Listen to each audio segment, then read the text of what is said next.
Okay, hello, my loves. Welcome back. And today I'm going to be talking about two more chapters from Tabitha Brown's book, Feeding the Soul, because that's my business, right? If you've been following me, you know we're going over the book. Join along. I'm listening to it on Audible. Up next, chapters, what is this, 4 and 5?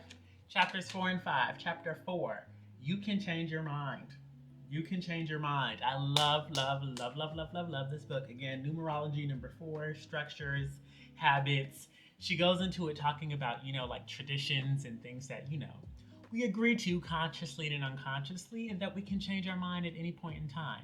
Yeah, what does she say? In the chapter, she says, I changed my mind is a complete sentence, and I absolutely love that. When I was watching a movie, they cloned Tyrone, I think is the name of the movie. And one of the lines that really struck me is that sometimes we take autonomy for granted. And I really believe that sometimes we take autonomy for granted, that we can change the way that we feel about things. We can change the ways that we express ourselves and the habits that we engage.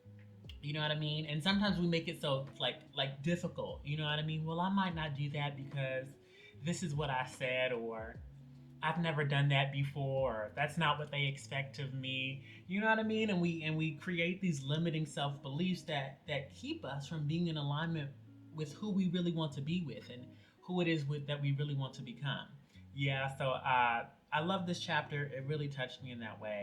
And I think one of the things that keeps us, from engaging with ourselves and with our lives this way is, changing our habits or our routines can be a little bit intimidating.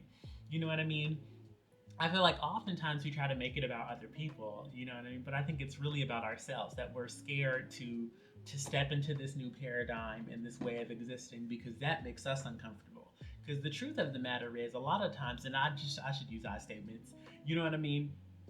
I make these assumptions about how so and so is going to respond or what so and so is going to say and how they're going to feel when I don't know any of those things. You know what I mean? But it's easier to put the reason as to why I can't do something to put that on somebody else, as to place the blame on other people, as it is to say that makes me uncomfortable or I'm scared. You know what I mean? If I do this once, that means I'm going to have to do it for the rest of my life with all my relationships. You know what I mean? And then there's that growing sense of anxiety and fear. But once I started doing it, girl, once we allow ourselves, to change our mind and then change our actions, we can really have like growth and, living differently and living lighter and all the good stuff that comes along with challenging ourselves.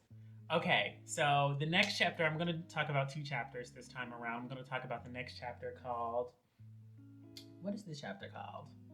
um, your personal prescription. Yes, yes, yes.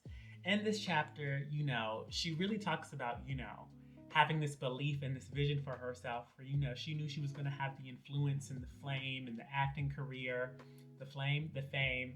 And it's essentially everything that she has right now. And she would try to talk to her husband about it, and her husband wouldn't get it. Her husband would think that she was crazy. But in this chapter, she talks about, the visions that we have, they're a prescription from God that is meant for us. You know what I mean? In essence, and now I'm like just downloading this now, that is the medicine that we're supposed to have to help motivate us to get other things done and to chase down the life of our dreams, right? And then like this really helped me like realize, sometimes I get frustrated, at some of the people in my life because I keep talking to them about X, Y, and Z, and they don't do the work to help me with this, or to make that happen, or to manifest this, that, and the third. And child, I don't need to be frustrated because like if if they don't see the value in it, if they don't see the value in working for it, it's not meant for them to see the value in it and to work for, right? God gave me that vision because God wants me to work for those things. So it's up to me to put the pedal to the metal, the heels on the ground, you know what I mean, to get focused and diligent and like cover my assignment so that these manifestations that I'm downloading and thinking of, I can make those things come to fruition. Yeah, because the if I'm having them, I'm the only person that can be motivated by them in the way that they're truly going to be motivating, right? So yeah. So again, I was talking about this earlier. I might have gotten ahead of myself with one of the earlier videos where I was talking about Our visions, our dreams, our insights are from God and from the divine, and those things are up to us to develop and to make manifest in this physical realm, and nobody else can do that work for us, right? Or some of this stuff may have aligned with the other chapters, yeah. But that's all. I'll be back again with 2 other chapters. Let me know if any of these messages resonated with you down in the comment section. And again, if you're listening to the book, let me know what you're getting into down in the comment section. All right, y'all. Until next time, this is XMO.